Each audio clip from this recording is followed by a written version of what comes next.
Policy for good governance আয়োজিত আজকের এই সেমিনারে প্রবাস থেকে ভোট প্রদান শীর্ষক যে আলোচনা হয়েছে এর মধ্যে আমরা একটা জিনিস আমরা সবার কাছ থেকে আমরা পেয়েছি, সেটা হলো যে প্রবাসীরা ভোট দিতে পারবে। এবার এটা কার্যকর হয়েছে বটে, কিন্তু এটা কঠিন এবং জটিল, কমপ্লিকেটেড।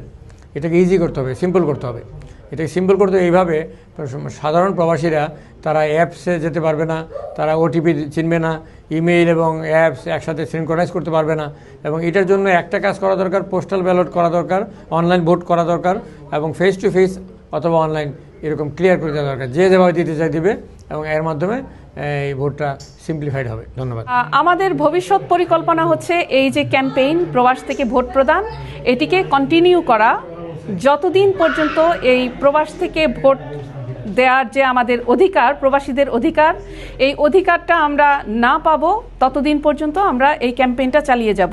বাংলাদেশ নির্বাচন কমিশন দারুণ একটি উদ্যোগ নিয়েছে, এর জন্য তারা অবশ্যই ধন্যবাদ পাওয়ার যোগ্য। তারা প্রবাসীদেরকে ভোটার করবার জন্য উদ্যোগ নিয়েছে, সেই উদ্যোগে আমরা সামিল হতে চাই, আমরা ভোট দিতে চাই।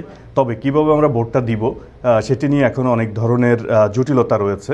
আমরা কি অ্যাপের মাধ্যমে দিব, নাকি অন্য কোনো লিঙ্ক থাকবে, নাকি পোস্টাল ভোটটা দিব আমরা, সেগুলো এখনও সমাধান হয়নি। নির্বাচন কমিশন এবং হাই কমিশনগুলো চেষ্টা করে যাচ্ছে এই বিষয়গুলো সমাধান করবার জন্য।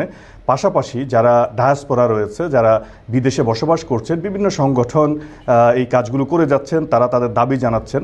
তারই অংশ হিসাবে আজকে পলিসি ফর গুড গভর্নেন্স যে উদ্যোগটি নিয়েছে, অবশ্যই এটি প্রশংসার দাবিদার।